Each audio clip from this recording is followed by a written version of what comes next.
So good morning, everyone. This is our second Sunday, I believe, of August. What is today? The 10th? 12th? It's the 10th. The 10th. And we have a very important person to interview here with one of our current residents, Daniel Melton. And he's also a jazz guitarist. He will show us a little bit of his musical ability later in the interview. We could have like a Stephen Colbert, we could have a band. And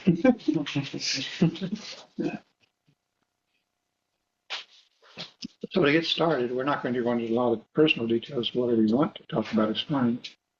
I think people are mostly interested in your interest in Zen and how you came to it and so forth, and how you see music and Zen connecting to each other. But to start with, why don't you take us back to a little bit of your childhood, where you grew up, and that kind of thing. White picket fence. Yeah. 25 words or less. I grew up in Hiram, Georgia, which is probably like 30 minutes west of Atlanta. And yeah, I don't know, what else should I say? It says a lot. Yeah. Tell us a little bit about your education. Where did you go to school, and where did you study guitar and music? I studied guitar at Georgia State University. And I wasn't originally going to go there. I wanted to go to Berklee College of Music, and because it was like one of the only places that kind of let you, at least from what I knew at the time, they let you kind of follow exactly what you're interested in. And at the time, I was like obsessed with Joe Satriani. So that was like, auditioned and everything, and they accepted me, but I didn't have enough money to go. Yeah. So my parents were like, well, you can go to Georgia State University to do your core classes. It ended up I stayed there, and I'd never played jazz before, but I went to the jazz school and took some lessons, and the rest is history. So do they have a pretty robust music program there? They do, yeah. The jazz department's smaller now than it was when I was there, but it's well respected, for sure. You know, Corolla was in the physics lab, the Mullen lab. Yeah. Georgia State's here in that lab. So I always associated it with more like physics and things. But it seems a little bit less. And my brother is teacher in jazz at U of I, Urbana. And he studied there, and he went to travel with that jazz band all over the world, the U of I jazz band. So we have something in common. Yeah. I grew up listening to jam sessions in the next room. Yeah. Kid trying to sleep. So tell us a little bit about your interest in Zen, your first contact. How did that come Okay. Well, first contact was, I think I must have been like 6 years old, maybe 5. My grandmother had a little Buddha statue. And I remember, like, because I grew up Christian. I remember, like, there was one night she's putting me to bed, and it was, like, underneath the lamp near the bedside table or whatever. And I was like, what is that? She's like, oh, that's the Buddha. I was like, who's the Buddha? She's like, he was a really nice man. They just kind of like, I think it planted a seed, And at some point, I think always, like, growing up, I was kind of, like, existentially curious. Yeah. And at some point, I think I must have been like, I think it was like right around when I was in high school. My parents, we went to like a bookstore, Book Nook. Are you familiar with that? Yep. And I went to the religion section, was just looking around, and I found, I think it's called Buddhism, Plain and Simple by Stephen Hagen. Is that his name? And I read it, and I was pretty interested. And from there, I read Sit Down and Shut Up by Brad Warner. From there, I read some of the books that he recommended in there. One of them was Beginner's Mind, Zen Mind. And yeah, and then in college, took a world religions class while I was at Georgia State, and actually came here for the class. Oh, okay. And I came a couple of times. Comparative kind of. Yeah. But I kind of, over the years meditated off and on, and Yeah. That. Now, Steve, Brad Warner is like a younger brother for me. He's been here a couple of times, Yeah. visited. It's very funny. He was in his, like, blue jeans and cowboy shirts, and he just throws his robe on over that. So, what was your first impression here when you were in school? Came that night? um. I assume you came to like newcomers or something. Yeah, I came to newcomers. I think it's hard for me to remember, to be honest with you. But I think that I remember you. So I For was sure. here that night. Huh? I'm not always here for I'm newcomers. pretty sure it was you. Yeah. And I remember, I think I was suggested to do a kneeling posture instead of sitting, Yeah, which you was may have had different. trouble. Yeah. Um, but I think I was just intimidated, to be honest. You I know? think Zen is intimidating. It's, what it's about. It should be intimidating, I think. Hmm. I think its presentation is often intimidating, which I don't think is necessary. But we should be intimidated, I think, by what Zen is pointing at. It's about the essence of existence. Yeah. Just a little bit. Right. Keeping it narrow. So, so how long have you been in residence now? About 3 months? About 3 months, yep. Yeah. So what brought that about? Well, do you want the real answer? No, doesn't matter. Um, Whatever you want to talk about. I think just, just more searching, and I think I've been like exploring different things, and I think Zen was just like calling back to me, for lack of a better way to put it. Dealing with the complexities of life. We've had Mm-hmm. several, in Chicago, when I was there in the 60s, it was typical. Of course, the 60s were just as crisis ridden as we are now. Today, we had the Vietnam War and we had, it really is like deja vu all over again. But people came to the Zen Center there in one form or another of crisis.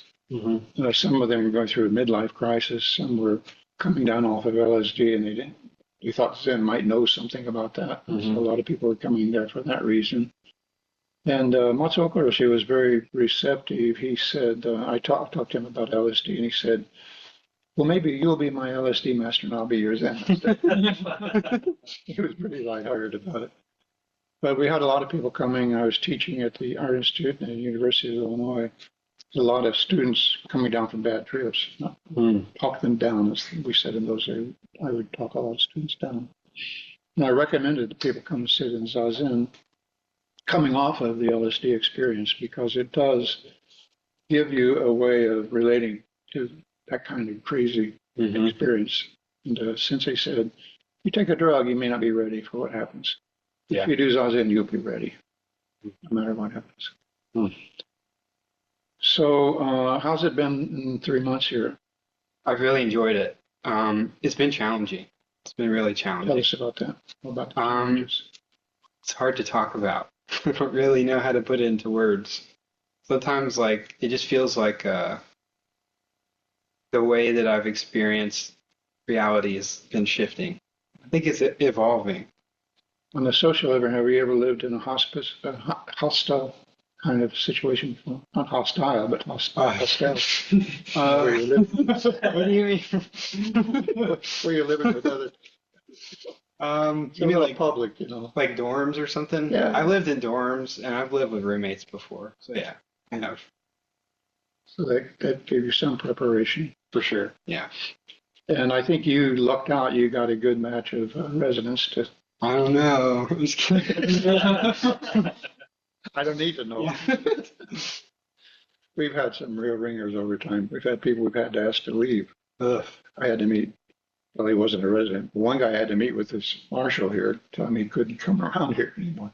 Yeah. We thought we'd been through everything, but every time we turn around, there's another surprise coming. So it's changing. I think Harrison is leaving in a couple of days, right? As resident. And we'll have another, Marthia will be moving back in. And so that'll be a shift in the environment. I don't think I could live here because it's demanding enough when you have all the privacy you want at home. When you're in a public situation, you have very little environmental privacy. Mm-hmm. It's got to be tough.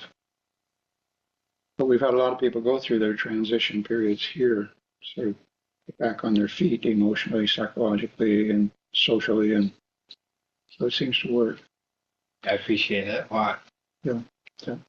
So, what would you say is the single, if there is, the first top three maybe things that have stood out for you during your tenure here as resident? Hmm.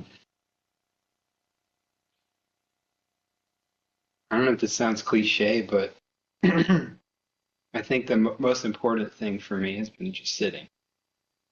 I think I don't really want to put it into words necessarily, but I think just the experience of doing that has been like the most important part of it, you know.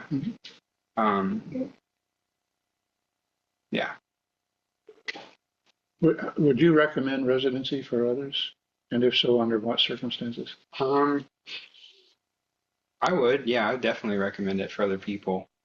Um, the circumstances, I guess, would just depend on the person, but I think for my circumstances, it was necessary. And if you're going through a big life transition, or if you have like, you want to, I don't know, really dig deep into yourself in all this, yeah, I think it's really important. Yeah,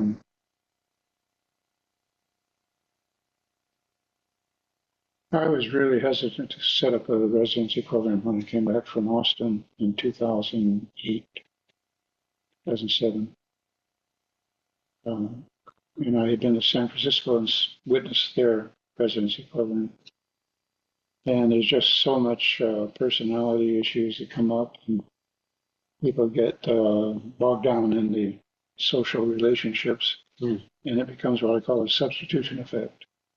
Practice. Other things are like joining a board or taking over the newsletter or something functional kind of thing. And people get burned out. It's like not what I came there for. Mm. And so I think Sangha, the three Buddha Dharma Sangha, the three treasures, the third leg of the stool, probably the most difficult one to pull off, to make work.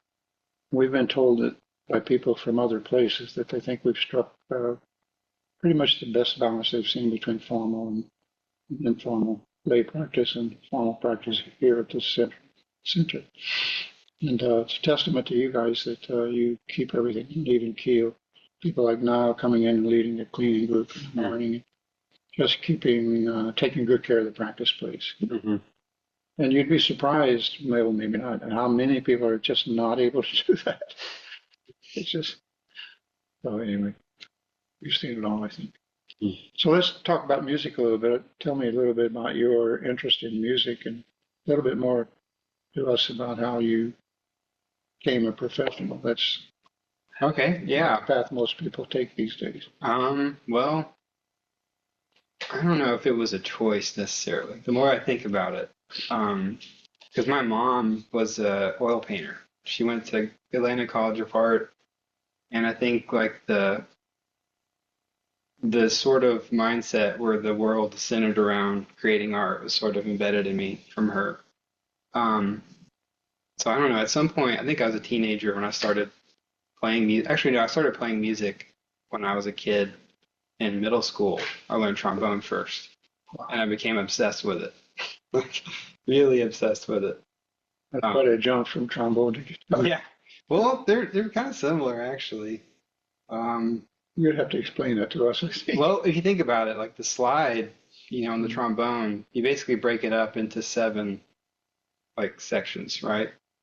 So those are equivalent to the frets. It is equivalent to the frets, and then the partials are like different strings. So like for the trombone, you change your lip embouchure to move to like a different string. That makes sense? I don't know. A little bit. If you play a brass instrument, it makes sense, but it is really similar to guitar actually. I used to, like when I started learning guitar, I got really obsessed with scale patterns and mapping them. I had a notebook that I called a shred book, and I like just would, in school I would just kind of tune the teacher out and I would just write guitar scale patterns over and over again. And eventually I started translating that to trombone and back and vice versa. And it was, yeah. I don't know how you could play a chord on a. You can't. That's why I play guitar now. You have to get 3 more trombones. Yeah. Just do them all at once. There was a famous sax player who played more than one horn at a time. Yeah, I've seen that. Yeah. Roland Kirk. Yes, yes, yes. I went from piano to a rudimentary piano to guitar, and it was just like throwing the scale, black and white keyboard, and it is very clear. Just throwing it in and just stirring it around. Oh yeah, yeah. To figure out where anything is. It's a maze. Yeah. It's a mess. But Mike did a wonderful talk there. He brought in about 5 or 6 guitars one time. He did a talk on the history of the guitar The history of guitar in the Southeast. and how it came about. So he had a big old primitive guitar and then a 4-quart horn. They didn't show us. I could never figure out how they invented that. Yeah. How would you come up with that? Mm-hmm. It's a fretboard. So tell us a little bit about how you see the relationship between music and Zen, if any. I mean, it's definitely there. I think, I don't know. I don't know if I could really put it into words, to be honest with you. I think that the first thing that comes to mind is like showing up every day and sitting is kind of the same thing as showing up every day and playing. And through my time, practicing guitar a lot, I think that over the years I've experimented with like doing it with intention. Like I'm going to sit down and I'm going to do this and it's going to be perfect, blah, blah, blah, blah. And that was never really effective. And over time, I've just kind of realized that the most effective way to practice is to show up and let whatever's going to happen. And I think that's translated into me sitting. I guess that makes sense. I see parallels, and especially in teaching, make the point often that you can't really teach music. You can teach an instrument, you can teach theory, you can teach piano, you can teach keyboard or guitar, so forth. But you can't really teach music. The person has to find the music. Mm-hmm. And starting out is not very musical. Yeah, that's true. Mozart may have been an exception, who knows. One of my favorite guitarists actually said something about that. He said whenever he gets students, he can always tell what the good ones are. Because like one student, you'll show them like a power chord or something really simple. And they'll learn it and they'll come back and go, okay, what's next, teacher? And the good students are the ones that come back and are like, check this out. I made this with this, So it's like, you can't teach that. You can't just, Yeah. So, see, anybody have a question that they would like to ask at this point? Near Georgia State, was John Sutherland still there? I don't recognize that name, so probably not. When I was at Kennesaw State, they had a joint program with Georgia State. I was studying jazz guitar at the time. I went from classical to jazz and enjoyed it. But yeah, this John Sutherland was over at Georgia State, and I had some do a lot of my playing. Mm-hmm. I guess you call it the exam, call it something else. The jury? The jury, yeah, I had Yeah. a jury right in front of him and a few others, and Those are fun. we always had a very stern Mr. King. Jerry King was always very stern when he watched you and everything. And John Sutherland was like, I really enjoyed that. So he was just Luther. That's I was just wondering. Sorry. Was he a jazz Jazz person? What did he play? What did he play? and guitar. A guitar? Yeah, it's particularly between jazz and Zen, I see a strong parallel that Zen has theory, the Dharma, all the teachings, all the recorded teachings. It has method, it has exercises, it has, instructions for how to go about this. But ultimately, it comes down to more like jazz, like improvising on chart rather than trying to play a classical piece, which originally they were improvised as well. Of course, the original composers. So I've seen a strong connection there. So anything else you'd like to talk about before you play for us a little bit? Which I don't think is important. Can't think of anything. I made a few words. Okay, show us a little bit of your Okay. work. Free bird. Yeah, he was coming. No request. No request. You did an interesting thing a couple Fridays ago when we were getting together to play, and you said it was an exercise in counterpoint that you had developed. You want me to play that? Yeah, sure. And I'm not going to say anything about it. You can if you want. I don't know. Afterwards.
Maybe Bach goes.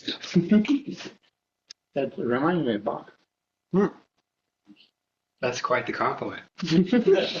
I've heard it too. If you listen to Bach all the time, you can pick it up, and it's been changed a little bit, or the rounds have changed, and it's sounded great. The progression here was a little more modern. The progression. That is your composition. What's that? The Gambler, how does it go? Oh,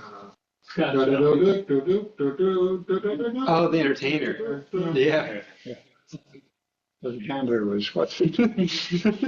Gotta know when to fold them. Yeah. Know when to hold them. So anything else you'd like to play? Yeah, I can play another one.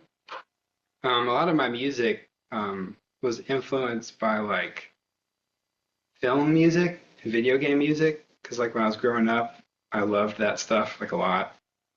But also, my grandfather, this is my grandfather's guitar. Be done. And he played, it's a 1970s Martin, it's a D28. But he played bluegrass. And I never really got really into it, but somehow it's like in me somewhere. So the next one I'll play, the other one I didn't have a name for, it's just like an exercise I made. But that this was for one, students, right?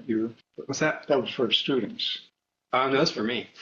Well, I thought you put that together for students to practice. They would have trouble with that. It's hard to play. I mean, I don't feel like I'm warmed up. It's kind of choppy right now, but yeah, this next one I'll play you guys is called The Bridge, and I would say that it's sort of influenced by my grandfather. So yeah, I'll play it.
My great uncles and granddad grew up down in Missouri Ozarks, and they played old style banjo, guitar, so on. Hot Corn was one of the tunes Uncle Joe did. So I kind of grew up then, spread back onto folk as well as jazz. Country folk, I guess. So, anybody have a request? We will take Jazz. You play some jazz? Sure. Let's see what else. just any jazz. Any jazz. Any jazz. Okay. This is one of my favorite standards. It's called Days of Wine and Roses. It is a depressing movie. Oh, yeah. Have you guys seen the movie, anybody? Like, it's very depressing. But this is a very sparse arrangement of that.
So before you play another piece, we'll take another request if anybody has one. Tell us a little bit about teaching. Okay. We have this problem of teaching Zen here. I wonder what kind of problem children you have in your. Well, to be totally honest with you, a lot of my students are kids. So I don't teach jazz all that often. However, one of my students I've been teaching since he was probably he was like 9 years old, and he's like 17. You're either very bad or very good. He's really good. You. Oh, yeah.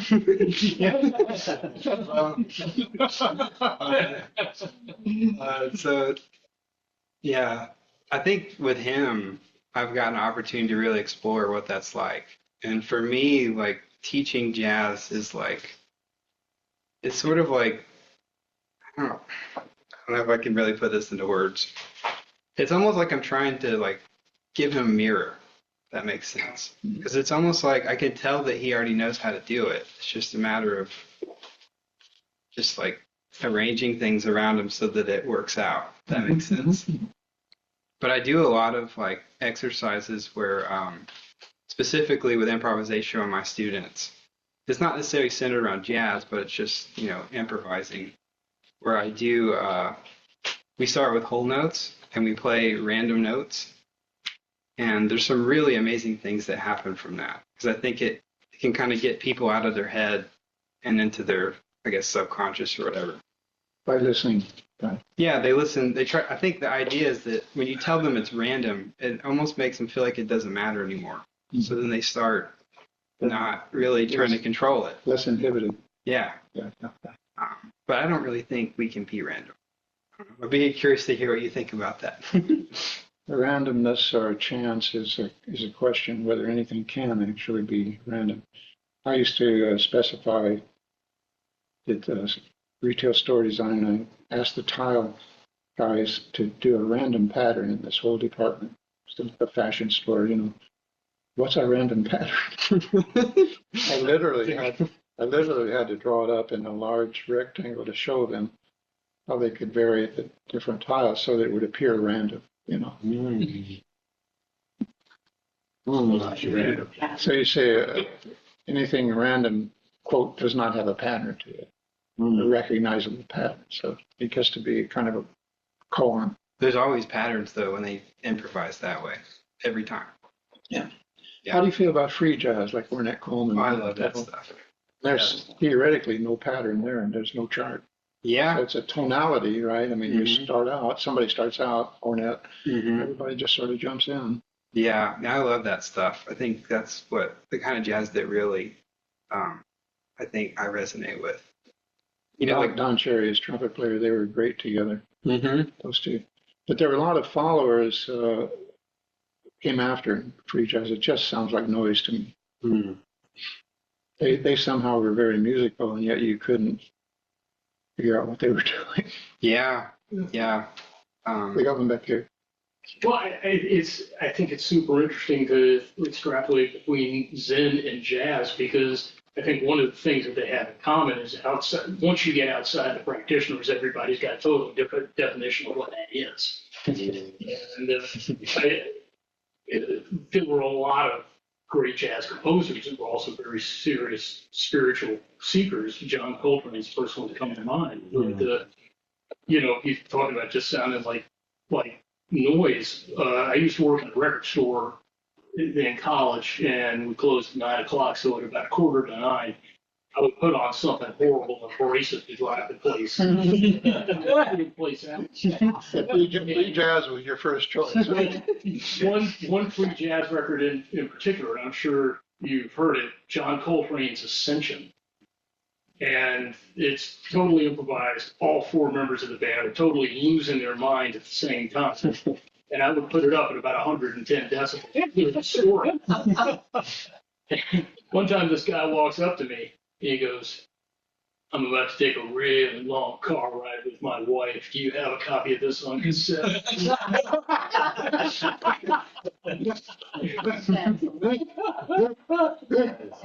Yeah, and so I think that how people react in a lot of ways to that kind of music is similar to the way a lot of people react to having to come in here and sit. Yeah. In one you've got the presence of everything sonically, and the other one you've got as little presence as you can possibly get. Your Monkey Mind is definitely free jazz. Monkey Mind is definitely free. Yeah, but in some ways, I mean, even that isn't the most Zen thing you can possibly do. Back to Ornette Coleman, his first gigs in New York City, when everybody had their eye on him, see what this new guy's going to do, he showed up playing a toy horn made out of plastic. Accompanied only by a bass player that had no idea what he was going to do ahead of time. I mean, that's the most Zen thing you possibly could do. Your comment about using the sound and controlling the crowd reminds me of we had my brother and his wife was a jazz singer, and they ran the East Coast Jazz Festival for about 15 years. Now, they would have old bands and they'd have young guys and scholarships and things like that. So we go there for a family reunion in Silver Spring, Maryland. But we went to St. Simon's Island, which I think it's called the Tower. There was a jazz club there that they played often. And Ron came out, my brother Ron came out first, his wife named Ronnie, so it's a little confusing, but he came out first and he would start playing, just softly. And I was watching him, and the tables were pretty rowdy, pretty loud, and everybody's drinking and eating, talking, and including the table of the woman who booked them there. They were particularly loud and kind of obnoxious.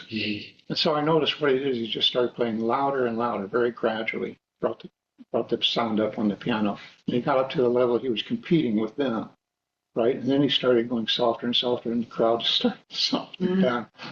It was like a marvelous degree of crowd control I've never seen. So by the time Ronnie came out, they were all listening. A lot of jazz musicians sort of were driven out of the market by rock and roll when it hit. And then a lot of them, if you were ever on the road, a lot of them complained about being the jukebox. They became the jukebox, instead of people listening to them.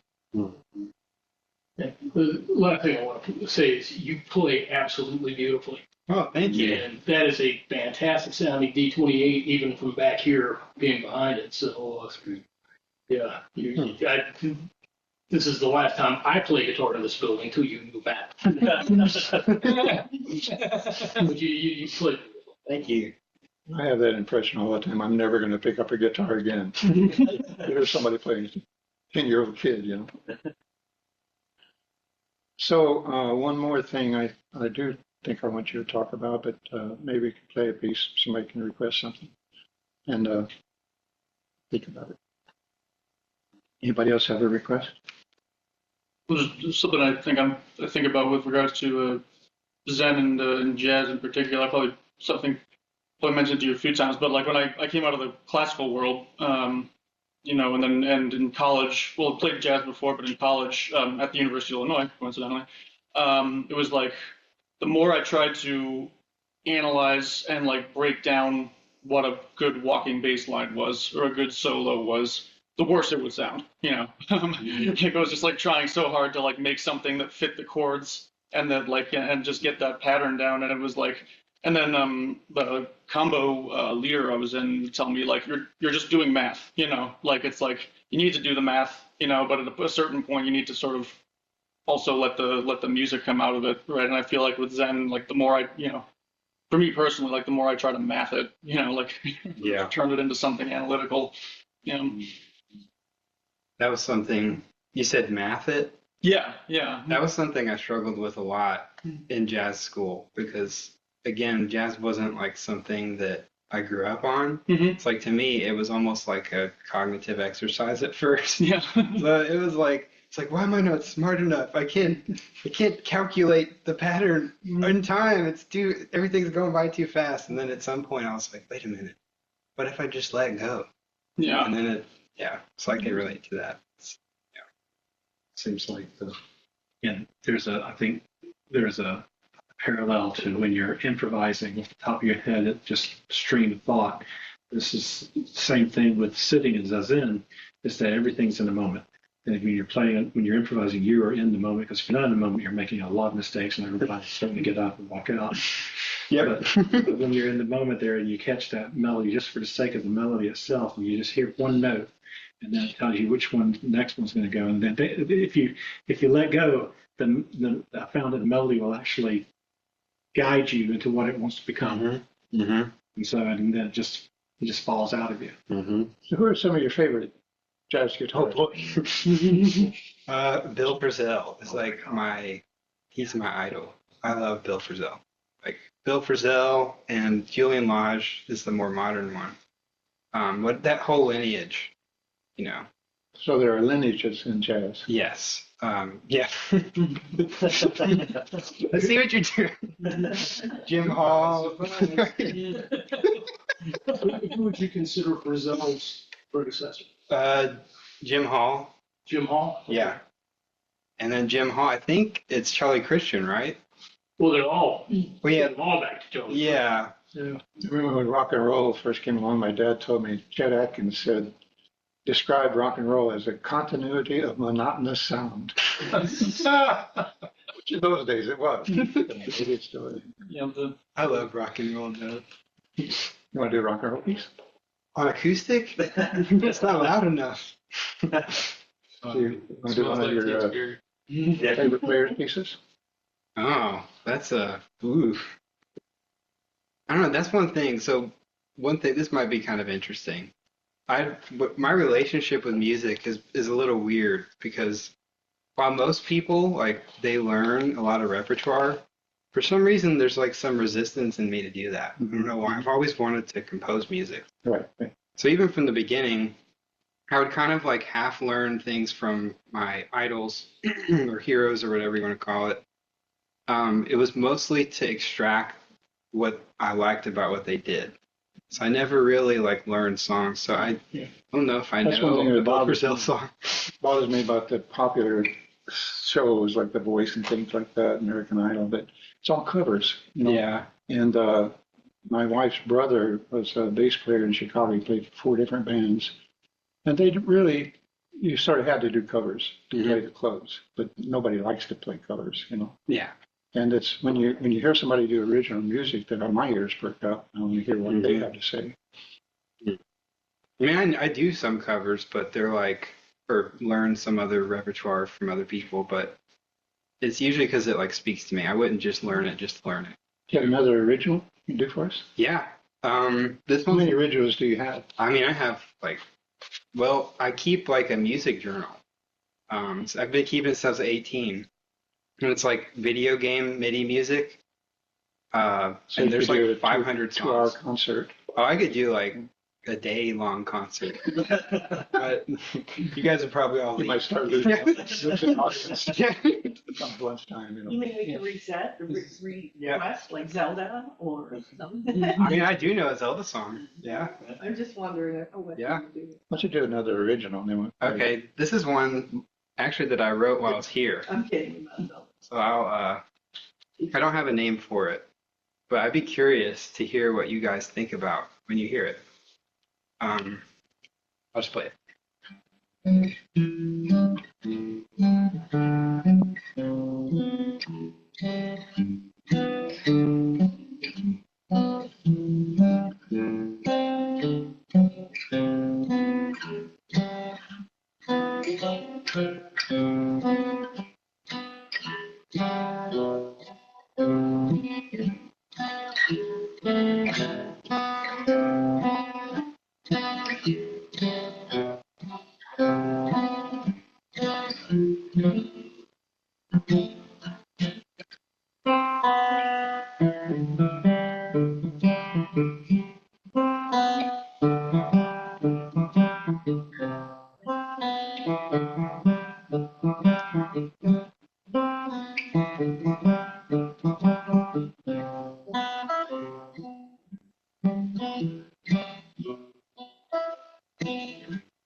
So it's kind of just an idea, but I like the juxtaposition of rhythmic melodic figures, back and forth, and begins to create like a melody line between them.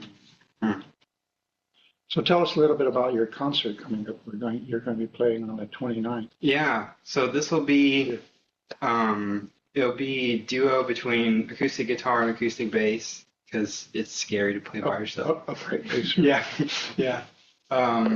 Just have a little bit of support. But yeah, it'll be mostly original music. Your And bass players, somebody plays it with you in your band. You do gigs, right? yeah, he's a well-known bassist around Atlanta. His name's Alex Gasser. I think he's from I think he went to Berkeley, if I'm not mistaken. Or maybe New York, somewhere in New York. But he's really great.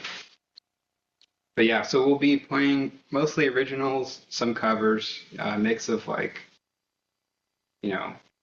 various like, we're gonna do a couple of bluegrass tunes, couple standards, and some video game music, which some people don't understand video game music, but I feel like that's like, it's really amazing music, Yeah, my memory is very poor. It's like Pac-Man. So. Yeah, that's not. No. I mean, I could. I wouldn't want to listen to that. It's very long. Can you play the video game music? Yeah.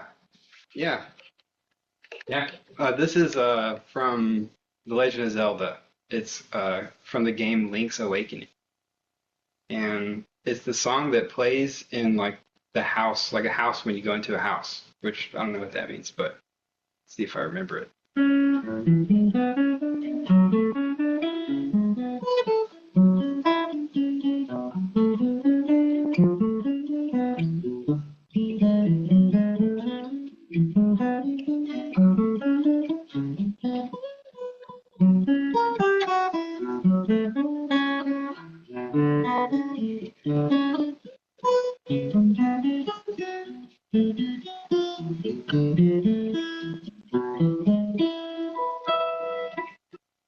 Give it another pass.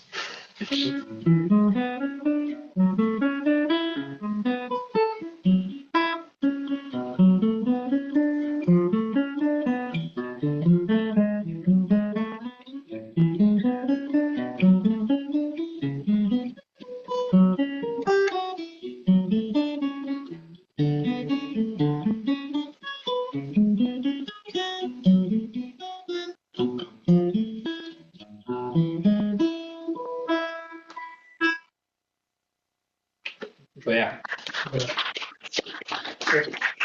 Talk a little bit more about the event. Harrison is going to be leading a yoga class on the 13th, I think it is, Wednesday. Wednesday the 13th, and that starts at 7. 7 in the evening. And we will have hung a new show in here by then, myself and a second artist. All these paintings are coming out. They're for sale, by the way, if anybody wants. And so then there's a follow-up on the 20th, where I will be leading an art meditation where we sit facing the art. And we'll use gongs with the meditation. And then the opening of the show, the formal opening is the 29th, when you and Gasser. Gasser. Gasser. Yep.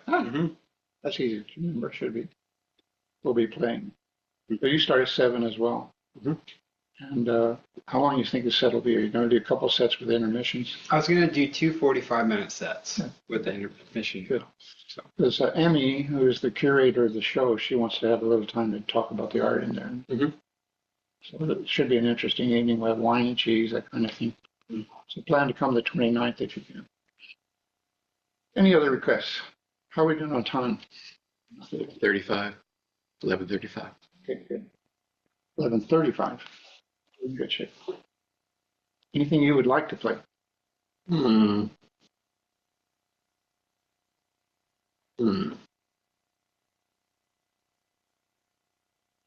jazz.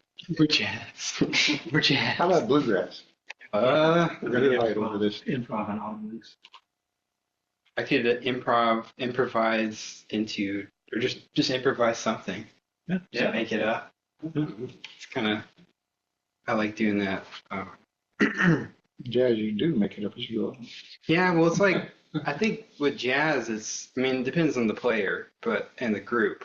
But a lot of times, I think when people think jazz, what people are really doing is like, it's sort of like, this may be like disrespectful, but it feels like coloring, like a coloring book, rather than like really making a piece of art. At least that's my experience a lot of the times, getting paid to play jazz music, because it's like they want something specific. It's like, do this thing. Like smooth jazz. Yeah, well, it's like, a lot of times I think about jazz kind of like chess. Like, because if you know all the rules and you know all the moves, it's like you can be really good at it. But does that really make you a good, like, tactician, you know? And there's another type of chess called, I think it's chess 960, where they always randomize the pieces placement. Yeah. And to me, that's like a real, that's the real thing. But like sometimes when people play jazz, they can play a standard, they still approach it that way. And those are the people that I think are special, you know. But yeah, I like, yeah, I don't know.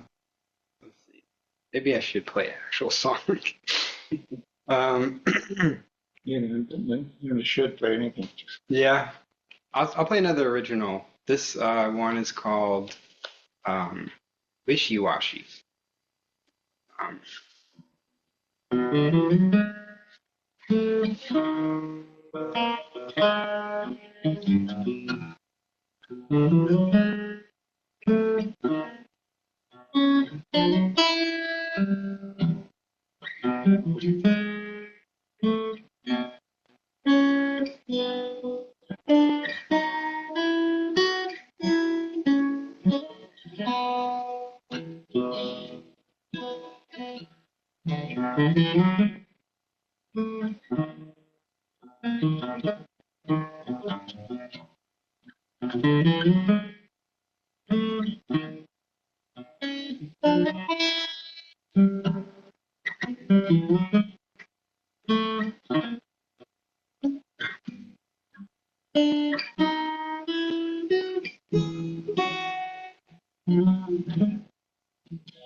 Wishy-washy about that.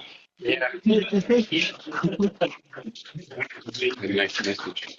Huh? You got a nice message. It dropped off, but Joseph Wiseman says very beautiful music. Oh, cool. I had a question for you. My brother always had these jokes about jazz jokes, and they'd say things like, "What's worse than a clarinet? Two clarinets." or nobody liked vocalists, you know. Yeah, they change keys a lot. Yeah, accompany vocalists. Do you do much accompanying the vocalists? I have. I like doing that because I don't know, I think it like frames the music in a way to where it makes sense. If it's a good vocalist, they know how to like kind of make the music peak. Yeah. They did a class where they trained jazz singers, and in their living room they had a white grand piano and a black grand piano nested together. Ronnie was a black jazz singer, and I was there watching these classes, and the singers, a couple of them were just hopeless. It's never going to happen, right? But within 6 weeks, they would have it in the club performing. And Ronnie Wells, one day, she stopped one of the singers. She said, "Now, in that line you just sang, which is the most important word?" First thought about it, and they said word, and so she taught them to emphasize, to phrasing, which Frank Sinatra was famous for. That reminds me of chanting. Chanting, yeah. You mentioned that one day. You mentioned I listen to that every time we do that. But, I think from a jazz instrumentalist perspective, it's kind of a compromise to accompany a vocalist because, first of all, the range isn't going to be there unless you're Ema Sumac or somebody that's 4 octaves, right? You're not going to be there. So, anything else anybody wants to hear? Well, I have a question. Mhm. So, I think that, for example, if you do a mantra over and over again for, let's say, an hour, sometimes one doesn't have any chatter in the head. It clears out the brain, the mind. So, do you experience that if you sit down with a guitar sometimes, and perhaps you've been playing for 2 hours, and you realize that basically you're in a different world. There's no ATM machines, and there's nobody talking. It's just like music, right? Yeah, I do notice that. And I guess the equivalent of the mantra would be like practicing like a pattern or something. Hmm? Like I practice this one a lot. And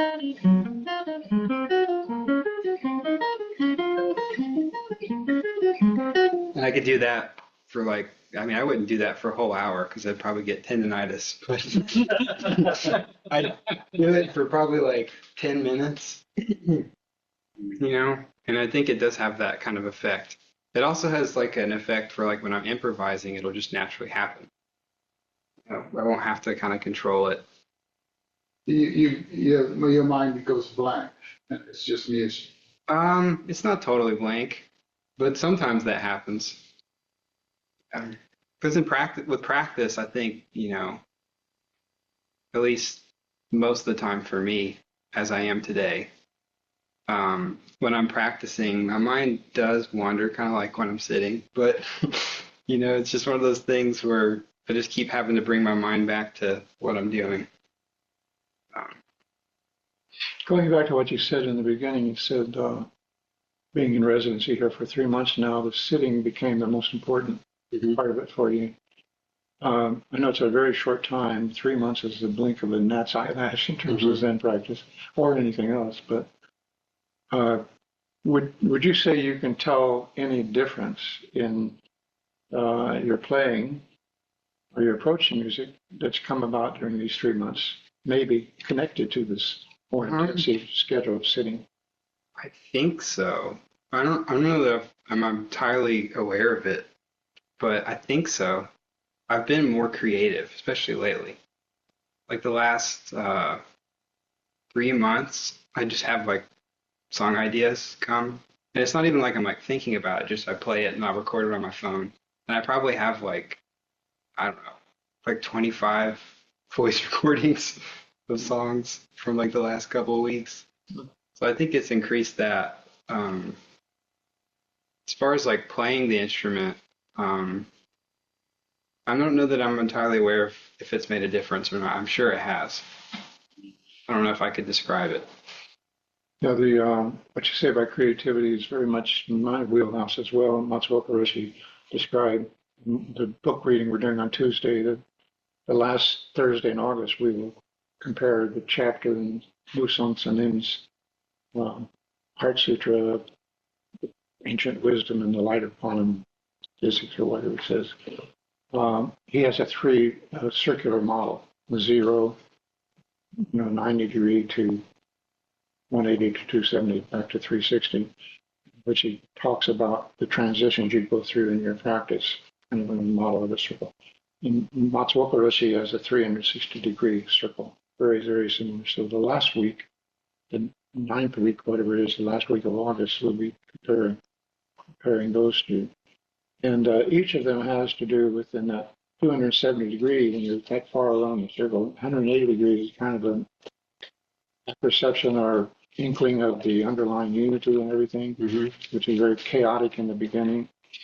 It's not exactly enlightenment because you're only halfway around, but then the 3/4 of the way around is like a kind of, Sensei called it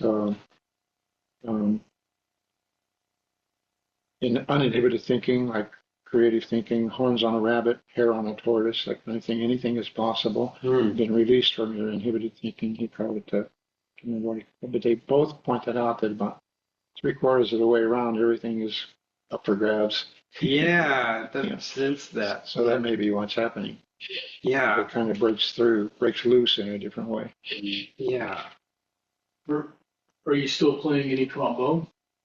No. Well, I think free jazz trombone solos really, really early in the morning for the other residents. Yeah. Yeah.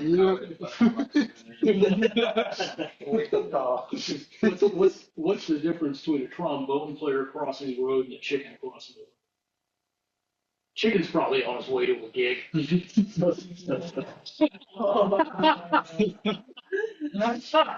That's good. More likely in a way. The jump in Kennesaw State was, basically if you want to understand how you get a jazz ensemble, blues ensemble with their instruments and push them down a flight of stairs. This jazz. Yeah. So if you had to pick, push comes to shove, what's your absolute favorite record? Ooh, that's oh no. I guess it's going to be changing over time. Currently, right now, I think it's Good Dog, Happy Man, Bill Brazil. Which is a fantastic record. So, go ahead. Did you ever pursue anything along the Joe Satriani lines? Sadly, no. But I did like record a like demo thing when I was like, I think I was like 17. It's a bunch of like shred songs and stuff. So I have like a record of it, but I never really did. Actually, I did. I used to like perform. I used like backing tracks, and I wrote songs that were kind of like that. I just wondered what happened to the obsession in it. It's still there somewhere. It's somewhere. Thanks. Yeah. A quick comment, because I don't know if I ever mentioned it. I know his old manager. Really? Yeah. You've mentioned Joe a few times. I don't know why. I think I blocked it out because it's a Nashville thing. But yeah, he's a teacher at Belmont. Oh. So anything we didn't talk about that you would like to? Nope. You want to play us one closing piece? I don't know what to play. Let's see. You know, have you seen who's the piano player who used to be on Stephen Colbert? I'm just blanking on his name. Yeah, he's doing a lot of jazz improvisation around classical pieces. I don't know if you've seen that. It's pretty interesting. Mm. So maybe you could jazz up an old country tune. No pressure. Yeah. Let me think for a second. Bluegrass jazz. I'm kidding. Let's see.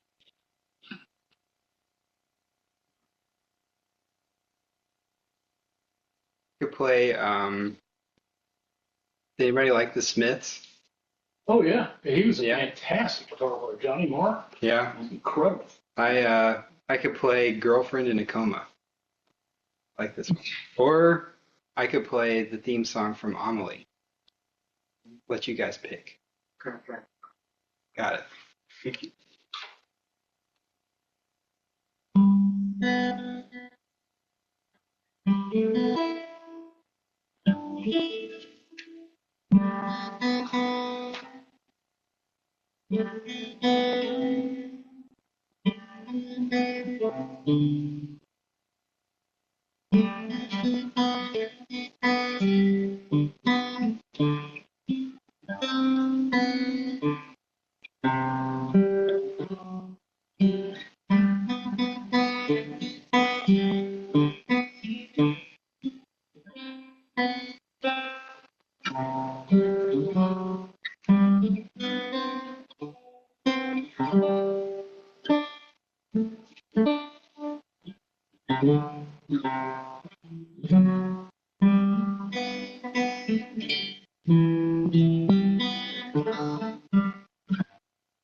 How are we on time? 7:52. Okay, we've got a few more minutes for questions and comments. No questions, but I do have 2 recommendations for you and for anyone else that's interested. In terms of guitar, there's a young guitarist based out of Plano, Texas called Hayden Pedigo. Mhm. It's making some really, really amazing stuff. It's mostly acoustic. He does some electric stuff. That's all instrumental. He did a Tiny Desk concert, I think, like a year or 2 back, and I can't recommend it enough. It's very, very good. Before you leave, Steve, I think just he is really good. He's kind of in the John Fahey tradition. Okay, yeah, Yeah, really interesting guy. And I like his work. you said you play guitar too. I try to play guitar. I'm not very good, but I just want to invite everybody on Fridays at 6 now. We're trying to meet just for like an hour and play and see if we have compatibility between us. Building the Silent Theater Order band back yeah. together. So you're welcome to join. Smelling incense. Please remember the 29th and bring your wife and daughter. Yes. The other wife and daughter. Yeah, he came up on my radar because a friend of mine's son opened for it. Really? Yeah, and he wrote me and said, "Have you heard of this guy?" I said, "I haven't." So I checked him out on YouTube, Bandcamp, and I'm like, "Yeah, I need these records." Super interesting guy. I think he's coming to Atlanta in December for a show. I'm not sure if it's sold out yet, but yeah. Where's the election? Maybe the Eastern, but I'm not sure. I gotta look. Eastern would be a pretty big hall for him. Yeah, I think it's smaller. I think it's a smaller place. Yeah, that's not Say it again. Hayden Pedigo. There you go. Yeah. It's amazing that anyone can stand out as a guitarist. Yeah, With all the guitarists that are out there. that's true. And then in terms of video game music, I want to second Dan's comment that a lot of video game music is quite a lot deeper than people give it credit for. It really is. There's a Japanese composer. He did some video game music named Yasunori Mitsuda. He did I think his first kind of big work was the soundtrack game called Chrono Trigger back in like the 90s. He's done a lot since, but he uses a lot of non-functional harmony and just like really, really interesting compositional stuff. So You play too, right? I play a little bit. Yeah, I've been playing guitar and other stuff. Bring your axe for 6 o'clock on a Friday. Okay, sure. So let's close with the 4 great vows as usual. I think we have lunch today. We skipped lesson. Beings are numberless, I vow to freedom, illusions are inexhaustible, I vow to end them, thy gates are boundless, I vow to enter them, the way is unsurpassable, I vow to realize it, beings are numberless, I vow to freedom, illusions are inexhaustible, I vow to end them. Thy gates are boundless, I vow to enter them, and the way is unsurpassable, I vow to realize it, beings are numberless, I vow to freedom, illusions are inexhaustible, I vow to end them, thy gates are boundless, I vow to enter them, the way is unsurpassable, I vow to realize it. Thank you for